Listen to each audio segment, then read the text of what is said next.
ശാസ്ത്രലോകം ഇത്രത്തോളം പുരോഗമിച്ചിട്ടും ശാസ്ത്രജ്ഞർ ഇന്നും തുറക്കാൻ ഭയക്കുന്ന ഒരു ശവകുടീരത്തെക്കുറിച്ച് നിങ്ങൾ കേട്ടിട്ടുണ്ടോ?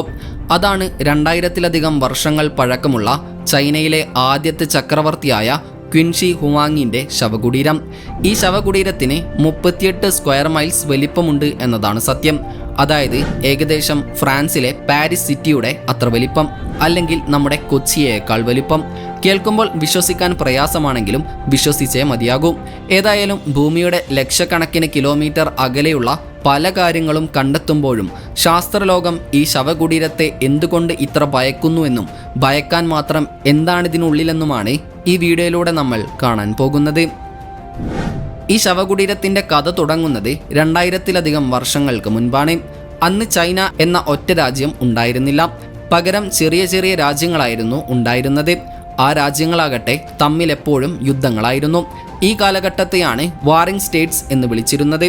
അന്ന് മിത്രങ്ങൾ ശത്രുക്കളാവുകയും ലക്ഷക്കണക്കിന് പട്ടാളക്കാർ തമ്മിൽ പോരടിച്ച് മരണപ്പെടുകയും ചെയ്തിരുന്നു. അങ്ങനെയിരിക്കെ BC 259 ക്വിൻ എന്ന രാജ്യത്ത് യിങ്ഷെങ് എന്ന ഒരു കുട്ടി ജനിച്ചു. ക്വിൻ അക്കാലത്ത് ഏറ്റവും ശക്തമായ രാജ്യങ്ങളിൽ ഒന്നായിരുന്നു.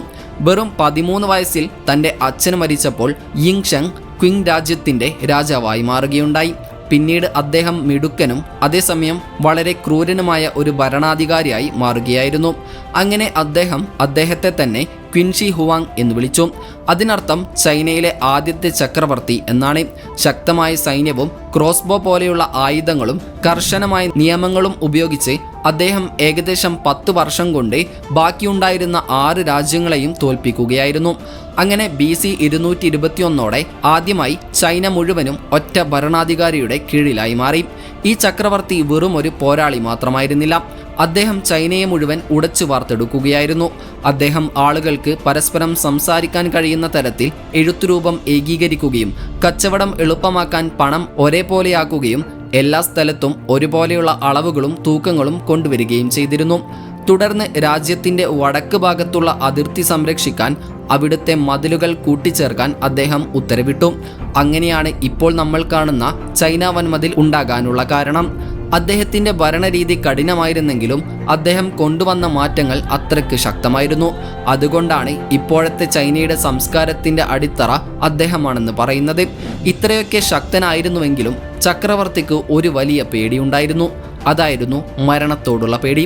പഴയ ചൈനീസ് വിശ്വാസത്തിൽ മരണമില്ലാതെ ജീവിക്കുക എന്നത് എല്ലാ രാജാക്കന്മാരുടെയും വലിയ സ്വപ്നമായിരുന്നു അത്രേ.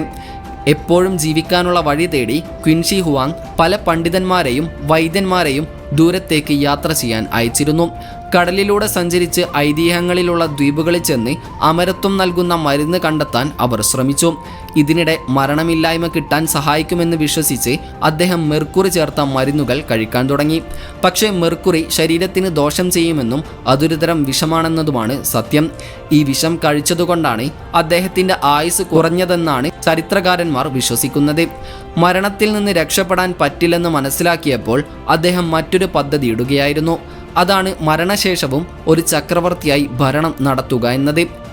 അങ്ങനെയാണ് ചരിത്രത്തിലെ തന്നെ വിചിത്രമായ ഈ ശവകുടീരം ഉണ്ടാക്കാൻ അദ്ദേഹം തീരുമാനിക്കുന്നത്. ക്വിൻഷി ഹുവാങ്ങിന് ഒരു ചെറിയ കുഴിമാടം മതിയായിരുന്നില്ല. അദ്ദേഹത്തിന് മണ്ണിനടിയിൽ ഒരു വലിയ സാമ്രാജ്യം തന്നെ വേണമായിരുന്നു. അങ്ങനെ ഇതിനുവേണ്ടി 7 ലക്ഷത്തിനടുത്ത് തൊഴിലാളികൾ, അതിൽ പട്ടാളക്കാരും പണിക്കാരും തടവുകാരും ഉൾപ്പെടും. അവർ വർഷങ്ങളോളം കഷ്ടപ്പെട്ടു. ഈ പണി നടക്കുന്ന സമയത്ത് ഒരുപാട് തൊഴിലാളികൾ മരിച്ചു പോയിരിക്കാമെന്നും പറയപ്പെടുന്നു. ചില കഥകളിൽ പറയുന്നത് ഈ രഹസ്യം പുറത്തു പോകാതിരിക്കാൻ വേണ്ടി അവരെ ഈ ശവകുടീരത്തിനുള്ളിൽ തന്നെ അടക്കം ചെയ്തു എന്നാണ്. ഷാൻസി പ്രവിശ്യയിലെ മൗണ്ട്ലി എന്ന സ്ഥലമാണ് ഇതിനുവേണ്ടി ചക്രവർത്തി തിരഞ്ഞെടുത്തത്. ഈ സ്ഥലം ധാതുക്കൾ നിറഞ്ഞതും പുരാതന വിശ്വാസമനുസരിച്ച് വളരെ നല്ല സ്ഥലവുമായിരുന്നു. അന്നത്തെ തലസ്ഥാനമായിരുന്ന സിയാൻയാങ് നഗരത്തെ അതേപോലെ മണ്ണിനടിയിലേക്ക് മാറ്റുന്ന രൂപത്തിലായിരുന്നു ഈ ശവകുടീര സമുച്ചയം ഉണ്ടാക്കിയിരുന്നത്. അതിൽ കൊട്ടാരങ്ങളും മതിലുകളും പൂന്തോട്ടങ്ങളും അടുക്കളകളും കുതിരാലയങ്ങളും എല്ലാം ഉണ്ടായിരുന്നു. ചക്രവർത്തിക്ക് മണ്ണിനടിയിലും തൻ്റെ പഴയ ജീവിതം തുടരാൻ വേണ്ടിയായിരുന്നു ഇത്. വെങ്കലം കൊണ്ടുണ്ടാക്കിയ കുതിരകളും രഥങ്ങളും വരെ ഇതിനിടയിലുണ്ടായിരുന്നു. വെള്ളപ്പൊക്കം തടയാൻ വെള്ളം ഒഴുകിപ്പോകാനുള്ള സംവിധാനങ്ങളും ഇതിൽ ഉണ്ടാക്കിയിരുന്നു അത്രേ. ഇന്ന് ഈ സ്ഥലം mausoleum of the first Qin emperor എന്നാണ് അറിയപ്പെടുന്നത്. ഇതിന് ഏകദേശം 38 ചതുരശ്ര മൈൽ വിസ്തൃതിയുണ്ട്. ചരിത്രത്തിൽ ഇന്നേ വരെ ഉണ്ടാക്കിയതിൽ വെച്ച് ഏറ്റവും വലിയ ശവകുടീരമാണിതെന്ന് പുരാവസ്തു ഗവേഷകർ കരുതുന്നു. എങ്കിലും 50 വർഷമായി ഇവിടെ ഖനനം നടക്കുന്നുണ്ടെങ്കിലും ഇതിൻ്റെ ഒരു ചെറിയ ഭാഗം മാത്രമേ ഇതുവരെ പുറത്തെടുത്തിട്ടുള്ളൂ. പ്രധാന ശവകുടീരത്തിൻ്റെ കിഴക്ക് ഭാഗത്താണ് ചക്രവർത്തിയുടെ ഏറ്റവും പ്രശസ്തമായ ടെറാക്കോട്ട ആർമിയുടെ പ്രതിമകളുള്ളത്. അദ്ദേഹം പരാജയപ്പെടുത്തിയ ശത്രുക്കൾ കിഴക്ക് ഭാഗത്ത് നിന്നായതുകൊണ്ട് തന്നെ മരണശേഷവും അവരെ പ്രതിരോധിക്കാൻ എന്ന നിലയിൽ ഈ കളിമൺ സൈന്യത്തെ ആ ഭാഗത്ത് നിർത്തുകയായിരുന്നു. ഏകദേശം 2000 വർഷത്തോളം ഈ ശവകുടീരം മണ്ണിനടിയിൽ ഒളിഞ്ഞുകിടന്നു. അവിടുത്തെ ഗ്രാമക്കാർ വിചിത്രമായ കുന്നുകളെക്കുറിച്ചും മണ്ണിനടിയിലുള്ള നദികളെക്കുറിച്ചുമെല്ലാം കഥകൾ പറഞ്ഞിരുന്നു. പക്ഷേ ആർക്കും സത്യം എന്താണെന്ന് അറിയില്ലായിരുന്നു. 1974 സിയാനടുത്തുള്ള ഒരു സ്ഥലത്ത് കിണർ കുഴിക്കുകയായിരുന്ന കുറച്ച് കർഷകർക്ക് കളിമൺ രൂപങ്ങളുടെയും വെങ്കല ആയുധങ്ങളുടെയും ചില ഭാഗങ്ങൾ ലഭിക്കുകയായിരുന്നു. അങ്ങനെയാണ് പുരാവസ്തു ഗവേഷകർ സ്ഥലത്തെത്തുന്നത്. അങ്ങനെ അവർ കണ്ടെത്തിയത് 20-ാം നൂറ്റാണ്ടിലെ ഏറ്റവും വലിയ കണ്ടെത്തലുകളിൽ ഒന്നായിരുന്ന ടെറാക്കോട്ട സൈന്യത്തെയായിരുന്നു. അങ്ങനെ 10,000-കണക്കിന് മനുഷ്യരുടെ വലുപ്പത്തിലുള്ള പട്ടാളക്കാരുടെ രൂപങ്ങൾ മണ്ണിനടിയിൽ നിന്ന് പുറത്തു വന്നു. അവരെ കൃത്യമായ സൈനിക നിരയിൽ നിർത്തിയിരുന്നു. ഈ പട്ടാളക്കാർ എല്ലാവരും വ്യത്യസ്തരായിരുന്നു. അതായത് ചിലർക്ക് മീശയുണ്ട്, ചിലർക്ക് മീശയില്ല, ചിലർ ദേഷ്യത്തോടെ നോക്കുന്നു, ചിലർ ശാന്തരായിരിക്കുന്നു, ചിലർ ചിരിക്കുന്നു പോലുമുണ്ട്. അവരുടെ ഹെയർ സ്റ്റൈലുകളും കവചങ്ങളും ഭാവങ്ങളുമെല്ലാം ഇത് ഉണ്ടാക്കിയവർക്ക് എത്രത്തോളം കഴിവുണ്ടായിരുന്നു എന്ന് കാണിക്കുന്നു. ഇവയെല്ലാം അക്കാലത്തെ യഥാർത്ഥ പട്ടാളക്കാരെ നോക്കി ഉണ്ടാക്കിയതാകാം എന്നാണ് ചരിത്രകാരന്മാർ വിശ്വസിക്കുന്നത്. കാലാൾപ്പടയെ കൂടാതെ ജനറൽമാരും കുതിരപ്പടയാളികളും അമ്പെയ്യുന്നവരും കുതിരകളും രഥങ്ങളും എല്ലാം ഇതിൽ ഉണ്ടായിരുന്നു. അതുപോലെ പട്ടാളക്കാരല്ലാത്ത ഡാൻസർമാർ, സംഗീതക്കാർ, അഭ്യാസികൾ, മൃഗങ്ങൾ എന്നിവരെയും ഇവിടെ കണ്ടെത്തിയിരുന്നു. ഇതിൽ നിന്ന് ചക്രവർത്തിക്ക് മരണശേഷം ഒരു സൈന്യം മാത്രമല്ല സന്തോഷിക്കാനുള്ള വിനോദങ്ങളും വേണമായിരുന്നു എന്ന് മനസ്സിലാക്കാം. ഇതുവരെ 4 കുഴികളാണ് ഇവിടെ കണ്ടെത്തിയത്. ആദ്യത്തേതിൽ ഏകദേശം 6000 പട്ടാളക്കാരുള്ള പ്രധാന സൈന്യമുണ്ട്. രണ്ടാമത്തേതിൽ കുതിരപ്പടയും അമ്പെയ്ത്തുകാരും യുദ്ധം ചെയ്യാനുള്ള രീതിയിൽ നിൽക്കുന്നു. മൂന്നാമത്തേത് ഉയർന്ന ഉദ്യോഗസ്ഥർക്കുള്ള കമാൻഡ് സെന്റർ പോലെയാണ്. 4ാമത്തെ കുഴി ഒഴിഞ്ഞുകിടക്കുകയായിരുന്നു. ചക്രവർത്തി പെട്ടെന്ന് മരിച്ചതുകൊണ്ട് പണി പൂർത്തിയാകാത്തതാകാം എന്ന് കരുതപ്പെടുന്നു. പക്ഷേ ഇതെല്ലാം ഈ വലിയ ശവകുടീരത്തിൻ്റെ പുറത്തുള്ള ഭാഗങ്ങൾ മാത്രമാണ്. ഇതിൻ്റെ നടുവിലാണ് ഏറ്റവും വലിയ രഹസ്യം. അതാണ് ചക്രവർത്തിയുടെ അടച്ചുപൂട്ടിയ ശവകുടീരം. പഴയകാല എഴുത്തുകളിൽ, പ്രത്യേകിച്ച് ചരിത്രകാരനായ സിമാക്വിയാൻ്റെ എഴുത്തുകളിൽ ഈ ശവകുടീരത്തെക്കുറിച്ച് വിശദമായി പറയുന്നുണ്ട്. അദ്ദേഹം എഴുതിയതനുസരിച്ച് ശവകുടീരത്തിനുള്ളിൽ ചൈനയിലെ വലിയ നദികളായ യാങ്സി, യെല്ലോ നദി എന്നിവയെ കാണിക്കാൻ മെർക്കുറി കൊണ്ട് ഉണ്ടാക്കിയ നദികളും കടലുകളും ഉണ്ടായിരുന്നു അത്രേ. മേൽക്കൂരയിൽ നക്ഷത്രങ്ങളെയും ആകാശത്തെയും വരച്ചിരുന്നു. തറ ചൈനയുടെ ഭൂപടം പോലെയായിരുന്നു എന്നും പറയപ്പെടുന്നു. അകത്ത് കൊട്ടാരങ്ങളും നിധികളും ചക്രവർത്തിയുടെ ശവപ്പെട്ടിയും ഉണ്ടായിരുന്നു.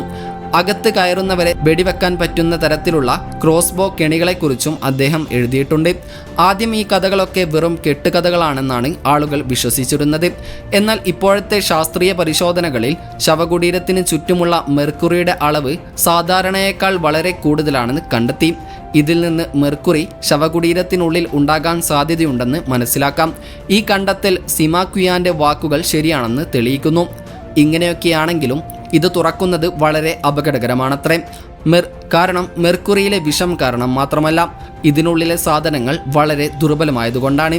ഉദാഹരണത്തിന് ടെറാക്കോട്ട സൈന്യത്തെ പുറത്തെടുത്തപ്പോൾ വായുവുമായി ചേർന്നപ്പോൾ മണിക്കൂറുകൾക്കുള്ളിൽ തന്നെ അതിൻ്റെ നിറങ്ങൾ നഷ്ടപ്പെട്ടിരുന്നു.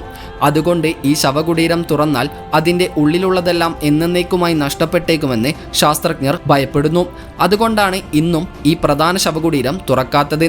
പകരം ഗവേഷകർ ഇതിനുള്ളിലേക്ക് ഒന്നും കടക്കാത്ത വിധം റഡാറുകളും സെൻസറുകളും ഉപയോഗിച്ച് മണ്ണിനടിയിലുള്ള കാര്യങ്ങൾ പഠിക്കുന്നുണ്ട്. പുതിയ സാങ്കേതികവിദ്യ ഉപയോഗിച്ച് ഇത് ഭാവിയിൽ സുരക്ഷിതമായി തുറക്കാൻ കഴിയുമെന്ന് ചില ഗവേഷകർ കരുതുന്നു. എന്നാൽ മറ്റു ചിലർ പറയുന്നത് ഇതിലെ സാധനങ്ങൾ സംരക്ഷിക്കാനും ചക്രവർത്തിയോട് ബഹുമാനം കാണിക്കാനും വേണ്ടി ഇത് എന്നേക്കുമായി അടച്ചു തന്നെ വെക്കണം എന്നാണ്.